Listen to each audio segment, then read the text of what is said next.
Halo semua teman-teman, apa kabarnya nih? Semoga teman-teman semua dalam keadaan sehat ya, dilancarkan pekerjaan juga usahanya, amin. Ya, pada video kali ini saya ingin mengajak teman-teman menyaksikan bantahan dari seorang sejarawan di mana ada klaim nih bahwa Gibran tuh nggak apa-apa maju jadi cawapres karena toh dulu ada yang namanya Sultan Syahrir, ya, pernah menjadi Perdana Menteri Indonesia di usia 36 tahun kalau saya tidak salah, itu di tahun 1945 sampai 1947.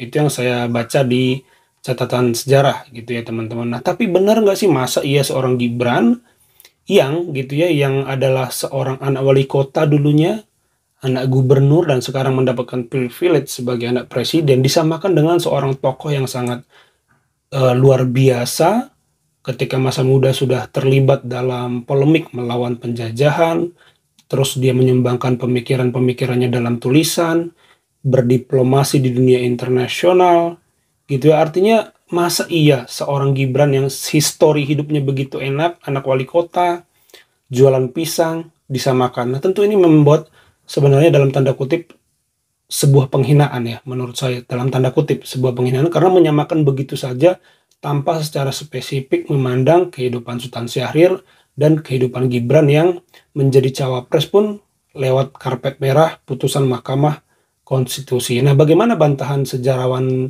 tersebut? Yuk kita simak bareng-bareng. Halo, saya Jeje Rijal, saya sejarawan. Belakangan ini banyak yang bertanya sama saya lewat telepon ataupun chat WA atau di media sosial yang lainnya soal pantas gak sih Gibran itu disandingkan atau disejajarkan dengan Sultan Syahrir. Saya bilang ya nggak pantas. Karena apa? Nih, saya bikin beberapa catatannya. Syahrir itu menjadi pentolan organisasi mahasiswa radikal Perhimpunan Indonesia di Belanda yang tuntutannya jelas. Indonesia lost for Netherlands. Indonesia lepas dari Belanda, minta merdeka. Pertanyaannya adalah apakah Gibran pernah memimpin organisasi mahasiswa radikal? Saya nggak pernah dengar.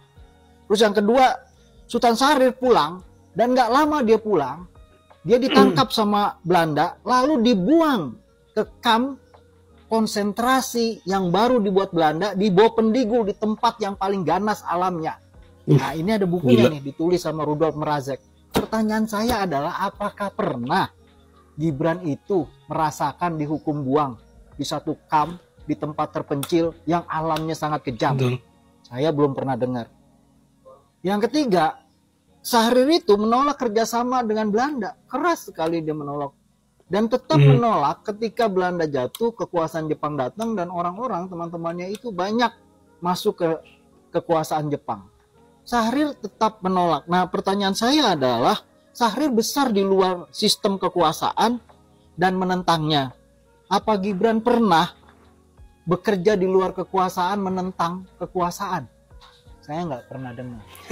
Nah, yang keempat, Syahrir itu membangun jaringan intelektual muda yang menjadi dasar Partai Sosialis Indonesia. Apa Gibran, pertanyaan saya, itu pernah membangun jaringan intelektual, mengumumkan sepotong tulisannya pun yang berisi pemikirannya seperti Syahrir di masa lalu? Saya belum temu. Lalu yang kelima, Syahrir itu menolak kuasa fasis militeristik.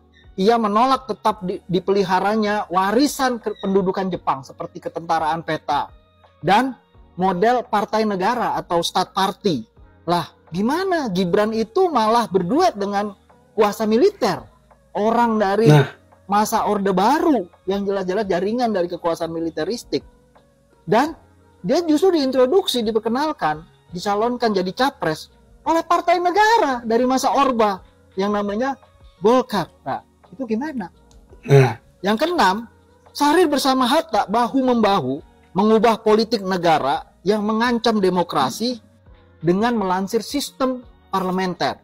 Nah, Gibran malahan naik melalui sistem yang memperlihatkan sesuatu yang bertolak belakang dengan sistem demokrasi, ya, bertentangan dengan azas demokrasi melalui sistem kekeluargaan, sistem nepotisme. Itu yang kelihatan nyata. Lalu yang ketujuh, Syahrir pada usia muda itu tampil sebagai wakil Indonesia di Perserikatan Bangsa-Bangsa. membela bangsa Indonesia yang baru merdeka dengan cara-cara yang cerdas dan luar biasa, dan membuat dia dikagumi sebagai orang yang kecil badannya, tapi pemikirannya sangat besar. Pertanyaan saya, apa Gibran pernah menunjukkan pemikiran yang sangat besar di balik badannya yang Nggak kecil pernah. seperti Syahrir, dan pernah berpidato di podium besar seperti Perserikatan Bangsa-Bangsa membela bangsa Indonesia.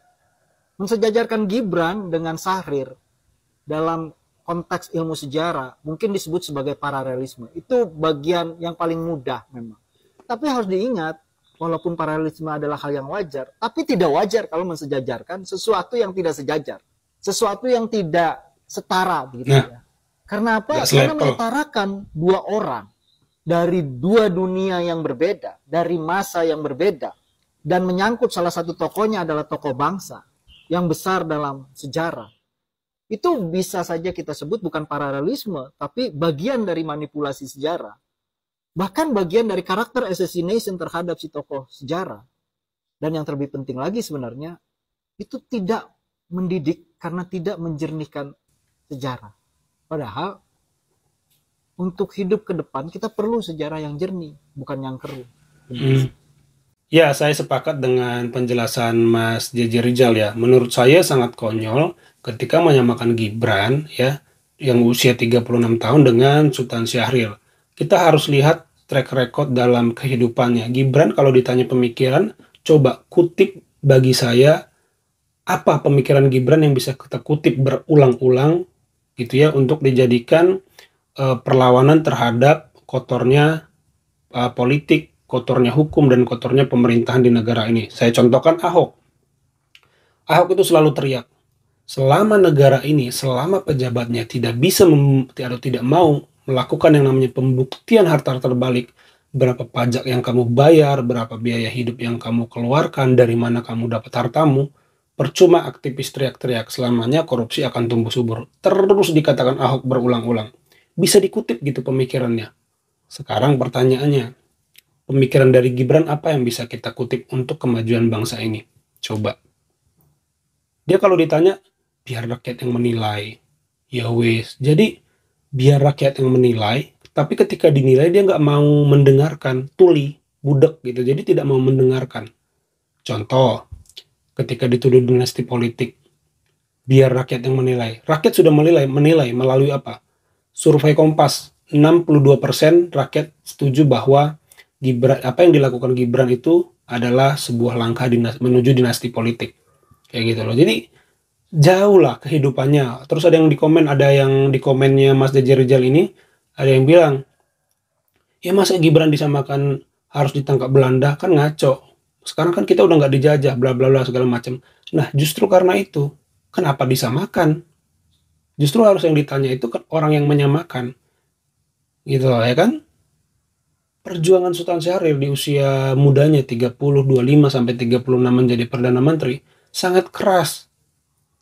Sangat berpolemik dengan politik, dengan upaya memperjuangkan kemerdekaan Indonesia. Gibran kan enggak, tinggal menikmati hasil dari bapaknya menjadi anak presiden, anak gubernur, dan anak wali kota. Kenapa disamakan? Dan pertanyaan pentingnya, kenapa orang yang penuh privilege dan kehidupan nyaman seperti Gibran diberi karpet merah menjadi cawapres? Apakah tidak ada sosok dari bawah yang lebih struggle, yang lebih bisa ditiru kehidupannya yang penuh perjuangan, misalnya kita jadikan contoh, kita jadikan cawapres gitu. Nggak salah Gibran sebenarnya mau jadi cawapres, tapi ya tidak dengan cara karpet merah tadi kalau menurut saya gitu. Biarlah dia berjuang dulu jadi wali kota Solo, berjuang jadi gubernur. Nah otomatis kan kita bisa tiru nih prosesnya Gibran. Nah sekarang dia mewakili, mengklaimnya mengakui anak muda. Anak muda mana yang seperti Gibran hidupnya enak gitu ya? Anak muda zaman sekarang itu struggle teman-teman, susah mencari kerja, kompetisi makin tinggi.